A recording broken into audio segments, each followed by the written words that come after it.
Hey, this is part of our 4-letter series. Today's word is talk, and we're going to be talking about conflict resolution. When we started dating, I was a terrible communicator. Yep. I realized that growing up, I would never communicate my feelings to pretty much anyone except for my sister. And I took that into our relationship, and I would just hold things in for Forever. a week, or as long as I really could. I just thought that the best way to handle a conflict was to not bring it up. Yeah. Which is the opposite. It's the worst. So, example, something would happen. I might say something that would hurt her feelings, or maybe in passing might offend her, and she would wait and she'd say, 2 weeks ago, when you mentioned, and I would be blown away. 2 weeks? Like, so much stuff has happened in the last 2 weeks. I don't even know. And I would just start, panicking and thinking about all these things.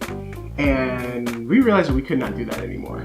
A lot of times we would come home from something, we would pull into the driveway and Yep. sit in the car for probably 2 hours and argue. Yep. Whether he was dropping me off at my place or we were showing up to a party, it was just always happening. And it even went into our marriage. We would be driving somewhere. We were driving to our counseling session sometimes and just be arguing in the car, and it would never work because we're both looking at the road, or I'll be looking out the window just pouting or whatever. Yeah, I'm trying to find the directions and getting lost. He can't see my body language. He can't tell how much emotion and frustration is building up inside of me. So he's saying stuff that's actually becoming more detrimental because he doesn't know how I'm feeling. So since we used to always argue in the car, that became our acronym for solving resolutions. The C stands for conflict. What is the conflict that we need to address? Oftentimes we realized that we were arguing about two different things. We weren't on the same page. We're not on the same page at all. He was coming from one angle, I was coming from the different one. Sometimes we were saying the same thing, but it was just like... using different words. Yeah, so then we didn't think we were even talking about the same thing. I would get so frustrated. Yeah, it was the worst. So then we would end up arguing about that. Yes. Instead of the actual argument. And that's what draws it out to be such a long thing that by the time you actually get to the thing you need to talk about, you're both just like, I'm done. Yeah. The A stands for avoid. How can we avoid this type of conflict in the future? Once you recognize what it is, maybe it's a change in behavior. Maybe it's a change in the tone of the body language or whatever. But just identify for both sides what needs to happen to maybe avoid that conflict.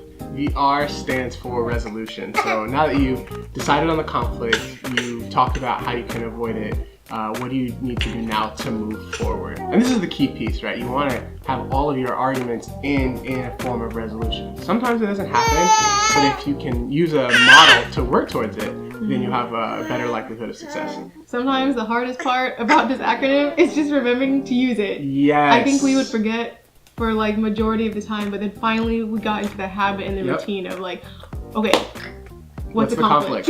Yeah, and I think once we started using it, it started taking the emotions out of the argument because they can just get so high and you're like, I don't even know what we're talking about anymore, and you're like, let's take a step back. It removes all the fluff, all that extra stuff that's just like, I don't know, just unnecessary. Filler. Yeah, it's filler. Like, just get to the point, get this done in half an hour. Yeah. Let us know how you resolve conflict and what that all looks like for you. Leave us a comment down below, and we look forward to seeing you next time.